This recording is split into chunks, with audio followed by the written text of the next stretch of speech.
bunayya innaha intakum misqala habbatin min khardalin fatakun fi sahratin aw fi samawati aw fil ardi ya'ti bihallah innallaha latifun khabir.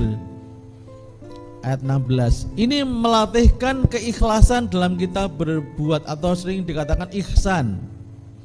Jadi, ahai anakku sayang, seandainya ada sebuah perbuatan apapun, kebaikan dan sebagainya yang tersimpan di dalam batu, perbuatan yang di atas langit, penggambarannya sangat ekstrim ini, dalam batu, di atas langit, di dalam bumi sekalipun, ketika tidak ada orang yang tahu, tapi Allah itu maha latifun khabir, yang halus-halus tahu, yang khabir maha mengabarkan, maha tahu.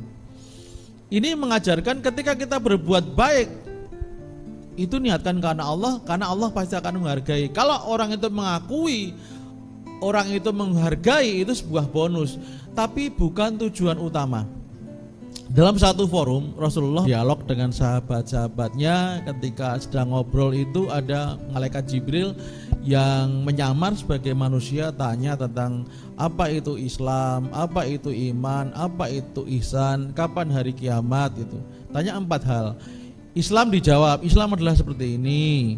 Kemudian iman, apa iman seperti ini, ihsan seperti ini. Yang tidak dijawab adalah kapan hari kiamat itu.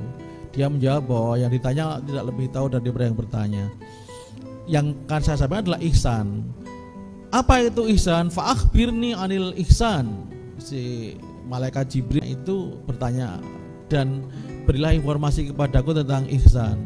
Kemudian Rasulullah menjawab, anta budallah ka'annaka tarahu fa illam takun tarahu fa innahu yaraka. Ini ada di hadis Arba'in nomor 2. Ihsan adalah ketika kamu beribadah kepada Allah, kamu yakin bahwa kamu bertemu dengan Allah. Seandainya itu tidak bisa, yakin bahwa Allah pasti mengawasi. Jadi berbuat baik yang sesungguhnya adalah ketika kita berbuat baik dengan niat ibadah, yakin suatu saat kita akan dipertemukan dengan Allah, dan yakin Allah mengawasi. Sampai dikatakan dalam surat Hadid ayat 4, wa huwa ma'akum aina ma kuntum. Ketika kita berbuat baik itu yang menjadi orientasi kita adalah Allah melihat, Allah membalas. Perkara orang lain menghargai atau tidak, itu tidak menjadi prioritas, itu adalah sebuah bonus saja. Jadi mengajarkan keikhlasan kepada anak-anak dari kecil, termasuk mengajarkan anak berbagi itu ketika dia sebelum punya penghasilan sendiri. Karena kalau anak tidak dilatihkan sebelum dia punya penghasilan sendiri, ketika nanti sudah punya penghasilan baru suruh berbagi, kok enak men loh aku boleh ke angel. Tapi kalau dari kecil perilaku formalnya anak sudah terbiasa, tinggal ketika dia sudah paham, ketika dia punya uang, dia akan bisa memaksimalkan perilaku itu. Jadi maknanya kemudian dia berbuat membagi yang lebih besar akan maksimal ketika dia sudah punya uang sendiri. Tapi perilaku memberinya memang harus diberikan dari sejak anak kecil dan diberikan modal keikhlasan. Tadi yang dikasih nggak bilang terima kasih ibu, nggak apa-apa. Allah itu syakur, Allah itu maha terima kasih. Tadi saya ngasih teman saya ini permen, teman saya diam aja, nggak terima kasih, nggak apa-apa nak. Allah menghargai, ayah ibumu juga menghargai. Jadi bagaimana orang tua memberi support di rumah. Ketika anak berbuat baik, anak berbagi, itu orang tua menghargai, jangan dianggap hal yang biasa. Orang tua itu, mohon maaf, mungkin gak semuanya, banyak ngomong, banyak memberikan nasihat ketika anaknya berbuat salah. Tapi ketika anak berbuat baik itu gak direspon.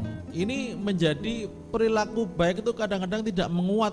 Bisa jadi nanti dengan tantangan zamannya akan tergerus. Dulu sih saya masih berbuat karena orang tua lihat dan sebagainya, orang tua. Tapi ketika tidak dikuatkan secara internal, perilaku itu bisa hilang. Apalagi perilaku memberi itu kan resiko. Kita kan bisa kesenangan kita berkurang dan sebagainya. Jadi mengajarkan keikhlasan itu bahwa dimanapun kita berbuat baik, Allah pasti akan menghargai, dan sebaliknya. Ketika kita berbuat jahat pun, walaupun kecil, nggak ada yang tahu pun, Allah akan memberikan balasannya kepada kita.